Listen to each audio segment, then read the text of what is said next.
Let's talk about truck safety and why it's important to discuss this, because if I don't discuss this, somebody gonna kill somebody. The other day I was traveling across 90, about, I would say, 40, 50 miles west of Seattle. East of Seattle. We're going up a couple grades. I'm traveling, cruising, and things was going pretty good. Construction was happening. Traffic was kind of thick, and things were getting thickened up a little bit more as we traveled. It was a Friday around, I would say, 2:30, 3 o'clock. And I did see on Google Maps that there was a backup coming, about 30 minutes delay of construction. Basically, two lanes, left lanes were condensing down to one. The right lane was going to be the one that was open. We got to the backup, and I was probably a good, I would say, 4 or 5 miles from the actual backup.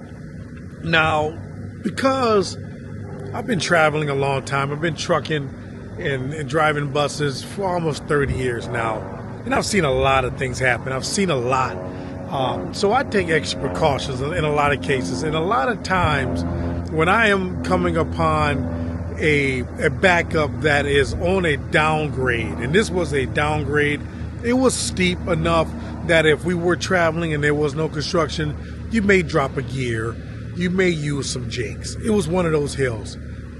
There was a truck behind me, and I kept an eye on this truck because constantly, going around him and going down the hill, he would barrel down the hill. So I was cautious of him. Because I wasn't barreling down the hill. One thing I would say is this. When I got my CDL in the 90s, we were taught if you went up the hill in fourth gear, you came down it a gear less. If you went up it in 5, you came down in 4. If you went up it in 4, you came down in 3. That's the way I was trained. I didn't have a jake. All I had was my transmission that I used to keep me slowed down so I don't get out of control down the hill and end up having to use a exit ramp, a runaway ramp. So that was always on my mind.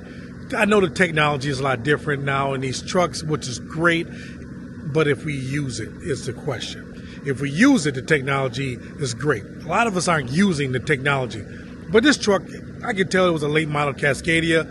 I know he has the technology, but he was running down the hills every time, every rip. So I was a little bit of apprehensive of stopping in front of him. So when we got up on the backup, I decided, you know what? This is what I'm going to do. I'm going to get in the middle lane. I'm going to give this truck all the space he needs to make sure he slows down. And that is what I did. I got over in the left lane, broke my vehicle down, slowed down enough for him to have a little headroom. And sure enough, he went by me, and he came to a nice, complete stop. Great. Everything is good. I'm happy. There's traffic behind me. We're just creeping into the construction zone. Unbeknownst to me, suddenly I heard this barreling, rumbling noise. And then all of a sudden, on the shoulder, it was a nice sized shoulder, thank God. And then there was a drop off the side, not off a cliff, but just a nice dip that if a truck were to go there, you would lay your truck on its side. That's the kind of dip it was. So I decided that, again, I was over because just in case somebody got out of control, particularly the truck behind me. I'm thinking we're safe, everything is good to go, everything is melancholy. All of a sudden we heard this rumbling sound, and there's a truck pulling a double trailer, flatbed, with crushed cars on the trailer, strapped down, and he's pulling again. He's pulling 2 trailers. He's barreling down the shoulder, man. And there were cars on the shoulder. I have no idea how he avoided this police officer and this van that was pulled over. I don't know how he did it. The grace of God, he did it because he would have killed them. Just outside of my right window, he's barreling by. The second trailer detached from the other trailer, and the truck laid over in the ditch. I mean, it was like a plane crash next to us. And I get you not, this truck continued to go down the hill. continued barreling down the hill. We didn't see this truck for like another 30 minutes, where he finally came to a stop, and there was a police officer, the same truck police officer that he avoided on the hill, pulling him over. Well, not pulling him over, pulled up on him. Trucks, man, we need to stop playing around. We need to stop playing around. You know, we're getting a bad rap. And I say me because, yeah, I'm not driving a truck at the moment, but I am a truck driver. I am a truck driver at heart. I will get in a truck every now and then. And, man, look, we as truck drivers need to stop playing around. When you get in these hills, man, slow down. I've seen so many trucks going down. I want to say it was the Dead Man's Pass. Dead Man's Pass. I had to see 5 or 6 trucks going down the down there, trailers smoking, brakes smoking. Dead Man's Pass, smoking in Oregon. I don't understand it, y'all.